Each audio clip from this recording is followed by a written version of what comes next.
Coming up, the West Midlands has a new police and crime commissioner, but could the money be better spent elsewhere? Details next. With all the latest from around the world and around the rest of the country in 30 minutes, it's Friday's ITV News.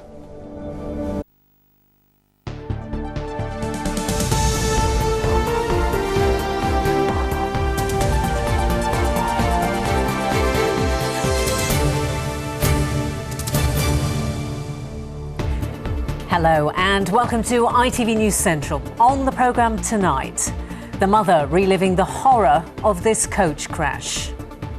It was terrifying because you've just rolled around a coach and hit off every single thing in there.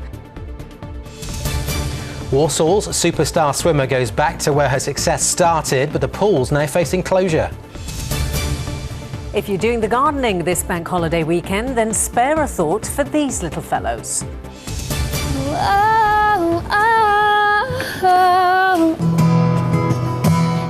And the supermarket singer who's going to be on stage with Dolly Parton.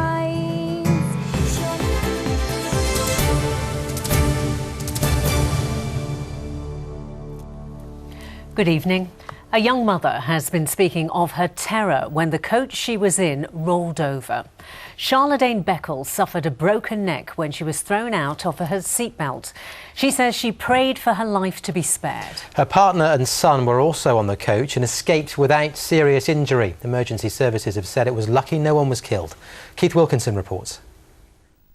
A happy family on the back seat of a coach heading for a day out at the seaside in Weston-super-Mare. 10 minutes after they took this picture, they were facing sheer terror. It just all happened so quick. It just flipped, and I think we flipped 2 or 3 times, and it was just madness. You couldn't believe it. The coach had rolled over into a ditch on the M5 in Gloucestershire. Charlotte Beckles from West Bromwich was thrown through the air. Her 2-year-old son and her partner were left dangling by their seatbelts, but escaped serious injury. I was holding my son's hand and I prayed to my auntie and my granddad who are not here anymore. I prayed to them, please don't let me die, I'm not ready to leave my son. And they pulled me through, so I'm really grateful. And I'm still here. It was really that terrifying for you at that time? It was terrifying because you've just rolled around a coach and hit off every single thing in there. And I was just terrified for my son, really. I just thought, don't leave him without a mum. I saw the blood gushing from her head, so I checked it quickly and saw it was quite a huge wound. So I saw a towel on the floor and I grabbed it and tied it around her head to stop and put pressure on her head to try and stop the bleeding. Charlotte was helped by ambulance crews and paramedics. Glad to be alive, she managed a smile and a thumbs up from the stretcher. Later, it was discovered she had a broken bone in her neck. Most people were dangling in the air, and while it was flipping, my seatbelt had come loose, and I just hit off every side of the bus. As the coach had rolled over, rescuers say it's lucky things were not far worse at the scene. Thank goodness none of the injuries were life-threatening. The injuries that people sustained ranged from some suspected neck and back injuries to some broken bones. As I said, thankfully nobody in a critical condition.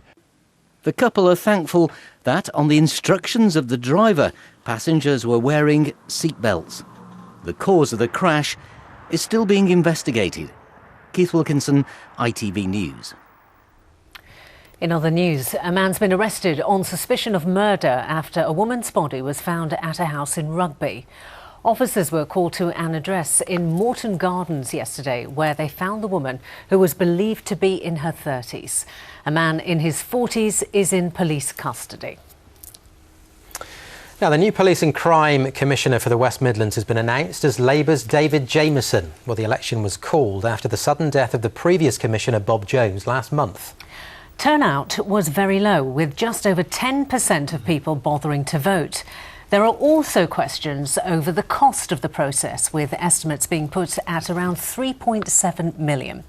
Well, we're very pleased to say David Jamison joins us now in the studio. David, congratulations. Thank you. But are you worth it? Are you worth the money that was spent on it?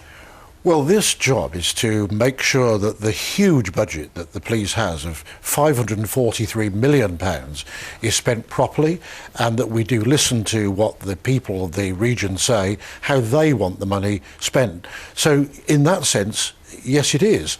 And tens of thousands of people voted yesterday, and I'm delighted they did, and I'm going to do the job to the very best of my ability now. David, let's just look at those stats though, because you got 102,561 votes, 205,000 people thereabouts cast a vote, but there are 1.9 million people in the patch that could have voted.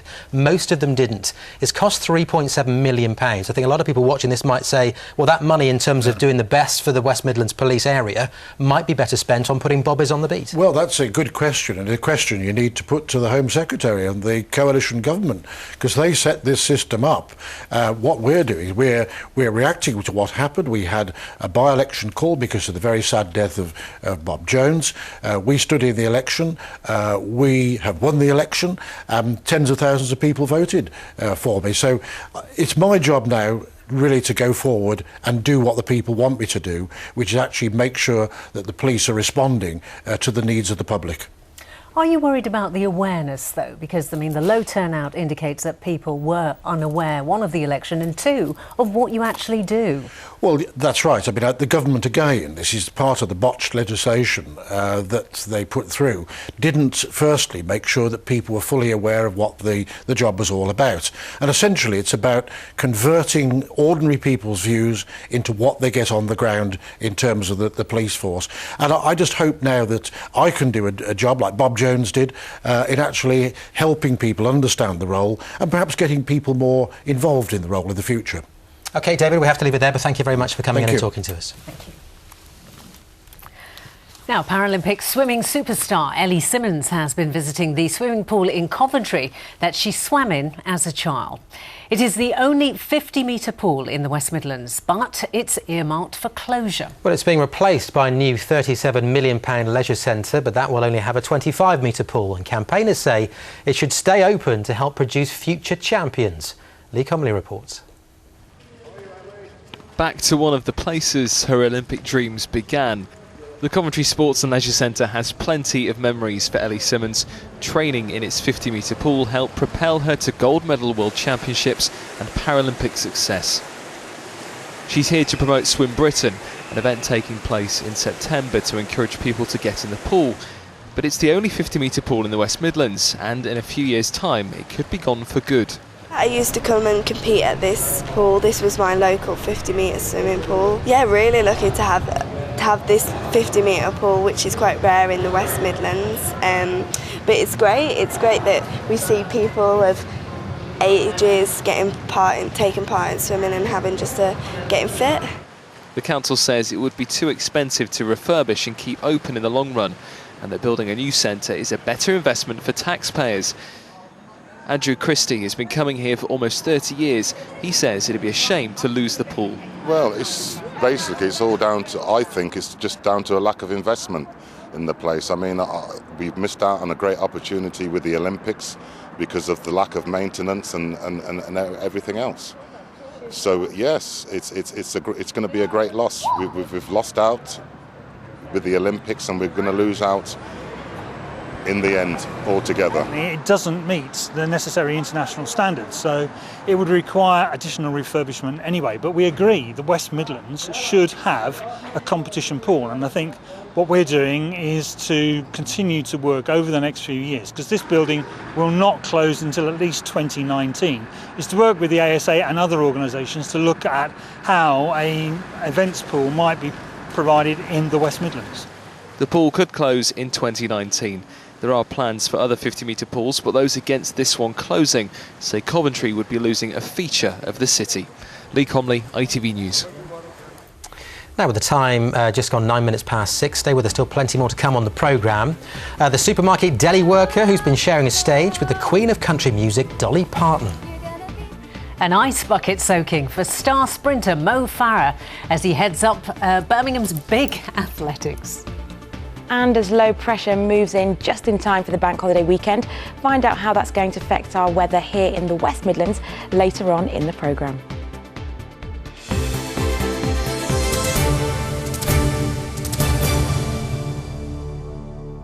Now, the Edinburgh Festival Fringe is the biggest arts festival in the world and attracts plenty of people from the West Midlands looking for their fix of drama, music and comedy. Yes, our reporter Lauren Hall is one of them, and she's been to find out why so many people make the journey up to Scotland every year. It's a long way from home, but that hasn't stopped thousands of people travelling all the way from the West Midlands to come here for the Edinburgh Festival Fringe.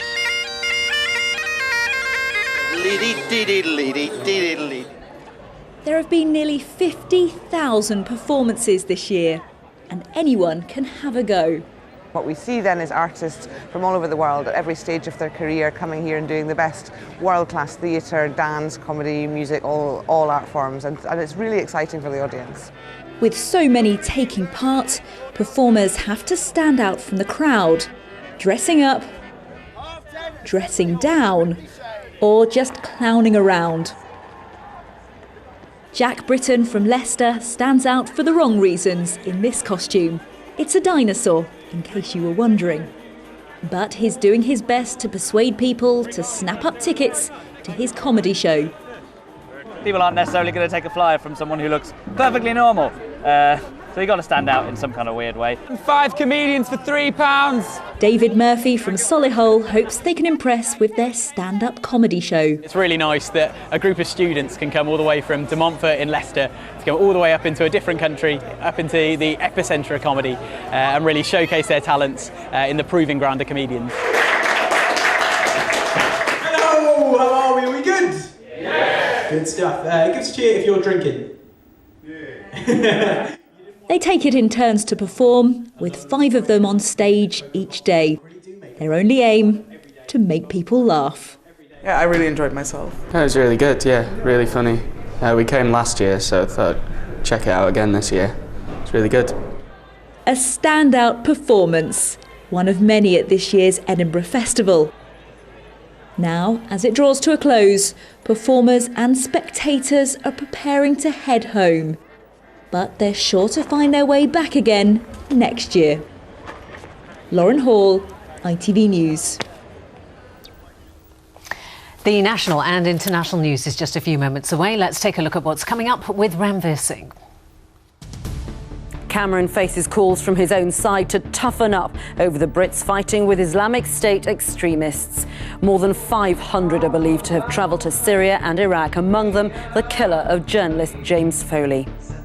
Football's own goal. Cardiff call for the resignation of one of the game's senior executives over suggestions abusive texts were friendly banter. And why new rules from Brussels mean vacuum cleaners like these will soon be biting the dust. Join Alistair Stewart and me at 6:30. Now, there are hundreds of community sports clubs right across the central region, and it's thanks to an army of volunteers that many of these clubs survive. Well, this summer, ITV, in partnership with the charity Join In, is aiming to get 100,000 people to join up as a volunteer as part of ITV's Local Heroes campaign. Neil Adams knows only too well the importance of volunteering. It doesn't matter what sport you're talking about, you know, we need the volunteers within the club, you know, they're the ones at the back of the, you know, they're not the ones always at the forefront. I like how we have lots of volunteers just to help us here and then, so yeah, otherwise there wouldn't be any judo. And you can register and find out about the volunteering opportunities in our communities by going to itv.com/localheroes. Now, in a moment, we'll be meeting the country and western singer who's still working 9 to 5, as is, in fact, later than that, Michael Sibbett, who's here with all the sport. Michael. Yes, thank you, Matt. We've got news of a new signing for one of our football clubs, Olympic champions in one of our athletic stadiums, and a chance to win a trophy for one of our cricket clubs.